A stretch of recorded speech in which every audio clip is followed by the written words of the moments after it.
ذكرى واحلى ذكرى والوقفه في السلام عليكم. اخر اخبارنا بالمباراه بثلاث ساعات غياب احمد عبد القادر. احمد عبد القادر امبارح في التمرين حس بشد شويه في العضله الخلفيه، فمستر كولر راح مطلعه بره التشكيل. اي لعيب بيحس ان هو مش فت 100% بيخرجه، لان في ناس بيقولوا ان هو اتخانق مع كابتن سامي قمصان، وفي ناس تانية بيقول لك هو حاسس ان هو يستبعد عامل نفسه مصاب. لا، الكلام ده مش حقيقي. احمد عبد القادر لعيب مهم جدا، ومستر كولر كلنا شايفين بيعتمد عليه شبه اساسي.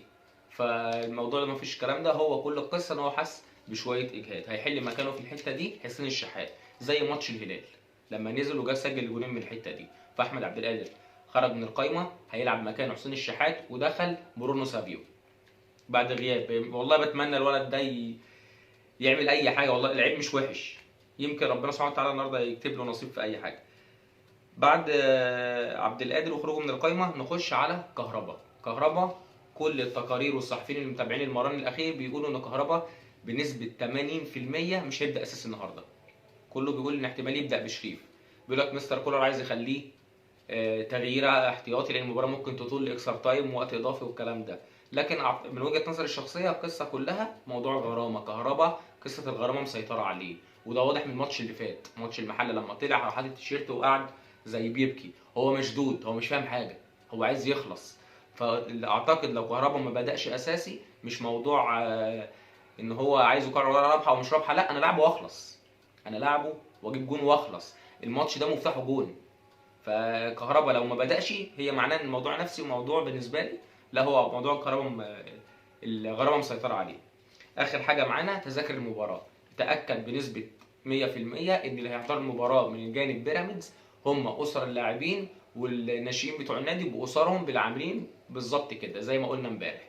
فحته والشخص اللي هو كان مطلع فيديو ان هو معاه تذاكر والكلام ده هيوزعها والكلام ده، شركه تذكرتي عملت له بلوك واللي اتاخدت التذاكر منه. فاللي هيحضروا من جانب نادي بيراميدز هم اسر اللاعبين واسر لعيبه قطاع الناشئين والعاملين بس.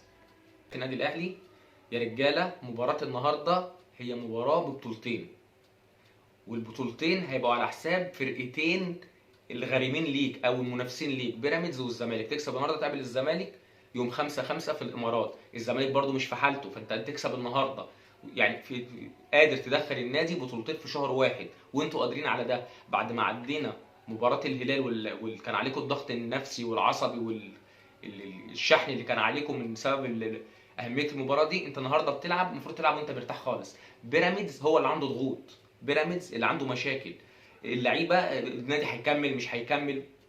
فهم دلوقتي هم اللي في وجع قلب. حاجه ثانيه يا رجاله، مش عايزين يبقى بطولتهم الوحيده، لان متوقع ان النادي اخر الموسم ده هيبقى فيه يعني اعتقد مش هيستمر. فيبقى احنا اللي بنقفل القفل بقى بتاع الباب ده. ما نسمعش يا رجاله ان اول بطوله تبقى ليهم تبقى على حسابنا. فالمباراه النهارده لا تقل اهميه عن القضيه، ممكن عن النجمه التاسعه. من وجهه نظري ما تقلش اهميه عن النجمه التاسعه. ان شاء الله كلنا ثقه فيكم. انا ما عنديش اي شك ان شاء الله ان الكاس ده مش بتاعنا. النهارده الكاس ده مش بتاعنا، يعني هتبقى حاجه بقى يعني ايه، يبقى انت اللي هو تبقى اللعبه كلها خارج مستواها.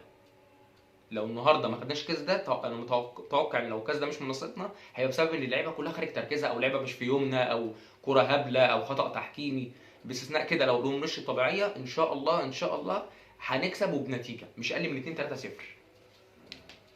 بس كده، ده اللي كان عندنا النهارده، ونتقابل ان شاء الله بعد المباراه والاهلي كسبان باذن الله، بامر الله بامر الله ان شاء الله البطوله دي بتاعتنا. سلام عليكم. ذكرى